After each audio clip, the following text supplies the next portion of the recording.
demonstrasi unjuk rasa yang berujung kerusuhan ini bukan peristiwa unik yang terjadi di dunia ini. Ini terjadi di negara lain. Tetapi ini adalah peristiwa kerusuhan unik terbesar pertama dalam sejarah Indonesia modern.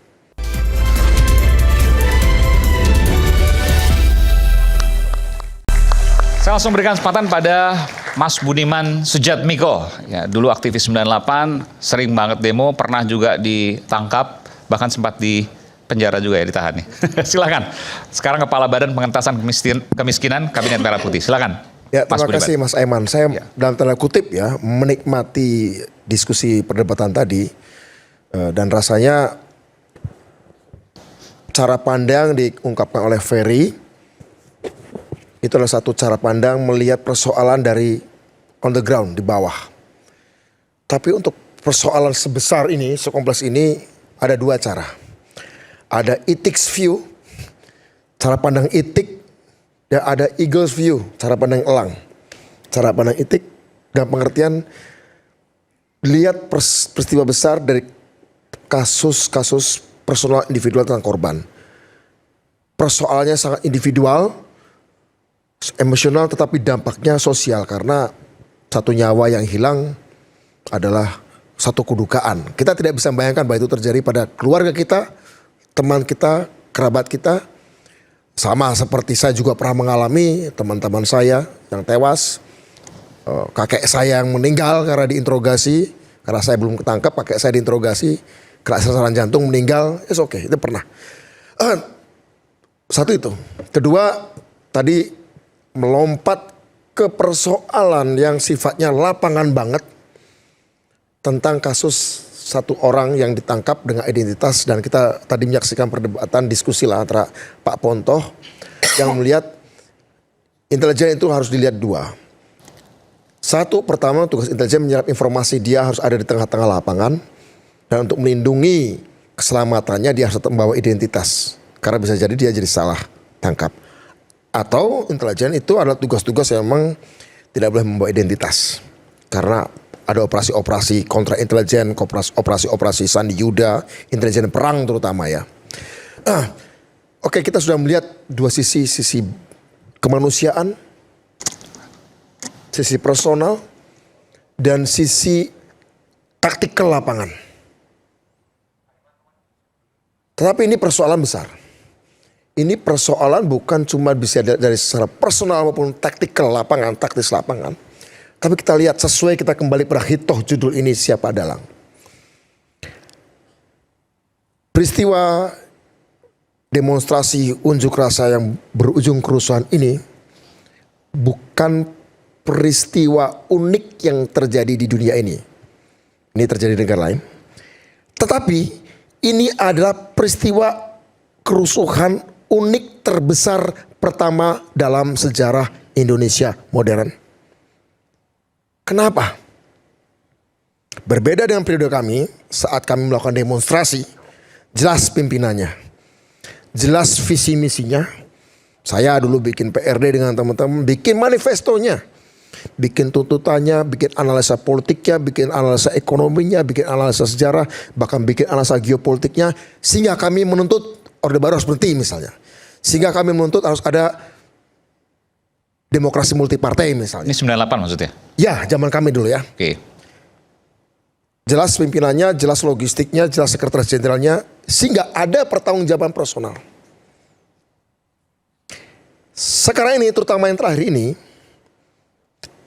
kalau kita lihat perkembangannya, ini mungkin demonstrasi yang pertama di mana bukan cuma manusia yang bisa mengendalikan, tapi algoritma. Saya bangga ada 6 orang di sini. Ferry ada di London, Pak Pontoh ada di Kuala Lumpur, ya. Saya mungkin ada di Manila. Saya bisa kok memerintahkan dengan kanal YouTube, TikTok account, IG atau apapun, saya bisa memerintahkan menyusun tuntutan-tuntutan yang saya bisa ubah tiap hari, tuntutannya, saya sebar lewat kanal-kanal yang menyebar luar biasa. Berdasarkan algoritma sentimen sosial yang terjadi pada pagi itu, dan saya ngomong sama ChatGPT, bikinkan aku tuntutan, slogan, sesuai dengan kondisi psikologi politik yang terjadi di Jakarta, Jogja, Bandung pagi ini, untuk bikin yang paling bisa secara emosional mengerahkan dan mengaduk-aduk emosi kerumunan massa di Jakarta pada jam 7 malam. Sedetil itu ya? ChatGPT akan bisa menuliskannya. Ya. DeepSeek akan bisa menuliskannya. Sora, buatkan gua wajah satu menteri, sebutkanlah katakanlah Budiman Sujatmiko, Kepala Badan Percepatan Pengentasan Kemiskinan, bikinkan aku video yang realistis, Kepala Badan Percepatan Pengentasan Kemiskinan, bikin pidato yang membenarkan hidup mewah, sebar, dilempar pada crowd, pada kerumunan yang tanpa komunitas aksi, tanpa organisasi. Itulah yang saya sebut from prompt engineering to social engineering. Teknologi hari ini, teknologi digital hari ini memungkinkan rekayasa perintah namanya prompt engineering untuk ChatGPT bikin sesuatu, DeepSeek bikin teks tertentu, Sora atau Manus bikin gambar tertentu. Prompt engineering, saya merintahkan instruksi sedetil itu, kemudian disebar lewat kanal. Yang sekarang kanal itu ada di handphone, kantong-kantong kemiskinan. Orang-orang susah yang hari ini mungkin handphone tidak terlalu mahal, mereka bisa akses, mereka melihat gaya hidup elit kita yang mewah, yang jam tangannya mahal, yang mungkin mobilnya mahal, yang itu kemudian sangat mudah memacu emosi. Karena itulah sejak awal saya katakan ketika kemarin diwawancara, sebenarnya apa yang menjadi sebab umum dari keresahan ini, Bapak Presiden memaklumi, pernyataan-pernyataan Bapak Presiden menangkap bahwa ada faktor kemiskinan, ada faktor kesenjangan sosial, dan Pak Presiden tidak pernah membantah itu. Dan ekspresi unjuk rasa konstitusional damainya, Pak Presiden tidak pernah melarang itu. Dia menjadi berbahaya ketika mulai masuk teknologi dan metodologi menggiring emosi berdasarkan algoritma. Siapa yang pegang tidak harus elit. Siapapun dari kita, asal kita bisa menguasai namanya prompt engineering, dan Anda punya banyak followers, Anda tinggal dimanapun, Anda bisa melakukan social engineering dalam hitungan menit. Di tengah pergolakan seperti ini, anybody can create a revolution. Pertanyaan nyatanya apakah itu ada kemarin? Saya menangkap, saya bukan seorang intelijen, saya menangkap itu ada. Saya menangkap itu ada. Kalau akunnya besar kan gampang untuk mendeteksinya. Saya tidak perlu menyebut, tetapi inti saya mengatakan, kita pisahkan dari BEM, kita pisahkan dari serikat buruh, kita pisahkan dari organisasi-organisasi yang sudah biasa demo dengan struktur yang jelas, kita pisahkan itu.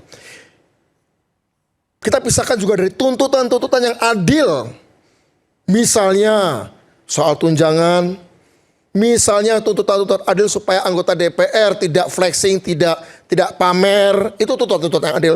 Tuntutan misalnya untuk segera mengesahkan rancangan undang-undang perampasan aset koruptor, itu adil. It's okay, nggak ada masalah. Masalahnya adalah sekarang, bagaimana kita sebagai satu bangsa yang hari ini kebetulan, saya ngomong ini bukan karena saya menterinya, kalau besok dipecat jadi menteri pun nggak apa-apa. Kebetulan presidennya hari ini lagi getol-getolnya berbicara soal pengentasan kemiskinan lewat sekolah rakyat, makan bergizi gratis, lewat hilirisasi. Pertanyaannya, ketika kita sedang di periode itu, memangnya semua orang bergembira dengan itu? Memang semua orang berbahagia dan itu. Memang semua orang berbahagia ketika pemerintah mengatakan ada 3 juta hektar lahan sawit yang selama ini ilegal. Dan itu harus disita negara untuk dikembalikan kepada negara. Yang tidak membayar pajak hingga 1.000 triliun. Memang semua orang bergembira ketika presiden mengatakan ada satu koruptor besar, ada mafia besar yang tidak pernah tersentuh presiden lain. Pak Prabowo mengatakan kejar. Memang berbahagia. Pertanyaannya, ketika mengatakan apa hubungannya dengan kerusuhan ini? Apakah kita bicara soal teori konspirasi?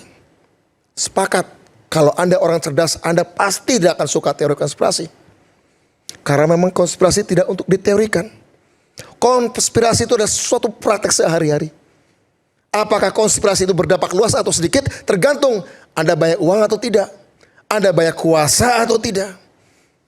Nyatanya yang diidentifikasi presiden adalah orang-orang yang punya banyak uang yang tidak tersentuh selama ini. Dan ketika orang biasa punya kemampuan prompt engineering lewat AI untuk menggerakkan emosi orang berbasis algoritma. Per hari, per jam, per menit. Ketika orang biasa pun bisa melakukan itu. Kira-kira. Saya nggak tahu apakah ini jumping atau tidak kesimpulan saya. Kira-kira orang yang sangat kaya raya tidak tersentuh hasilnya triliunan dengan mafia gas, mafia sawit. Saya sebutkan namanya Reza Khalid maksudnya. Kira-kira kalau ada kekuasaannya sudah mulai menyentuh. Nggak, ini kan merujuk pada satu orang, koruptor dan terduga korupsi, Ya. tersangka korupsi, Ya, tidak punya ada- banyak uang tidak ada bertahun-tahun. bukti. Ya, tidak ada bukti, tapi just Pak Presiden sedang mengejar itu. Sedang mengejar dia. Buronan. Sebagai buronan statusnya. Pertanyaannya, tidak ada bukti hukum, tidak ada bukti keterlibatan. Tetapi kira-kira seorang presiden yang punya eagle view, cara pandang elang dari atas nih, yang melihat laporan dari intelijen, kira-kira ketika dia mengatakan sah aspirasimu untuk memperjuangkan rancangan undang-undang perampasan aset koruptor, sah aspirasimu untuk menuntut dikuranginya tunjangan untuk DPR, sah kegiatanmu untuk berdemonstrasi masif sekalipun ke DPR. Bedakan ketika ada kerusuhan yang ada tindakan eksesif dari kepolisian, yang itu sudah ditegur juga. Mas Budiman. Ada tindakan ekses juga dari perusuh, bukan pengunjuk rasa ya, perusuh. Oke. Masa gelap. Mas Budiman. Inilah yang menurut saya persoalan sebesar ini kita lihat dari persoalan sebab umum sampai sebab khususnya. Kita persoalan lihat dari sisi kemanusiaan yang itu terlalu mahal, terlalu mulia perjuangan itu dikorbankan dengan 9 orang. Saya kira inilah yang mau kita coba letakkan bersama-sama. Saya kira itu. Makasih, Ya, saya sepakat.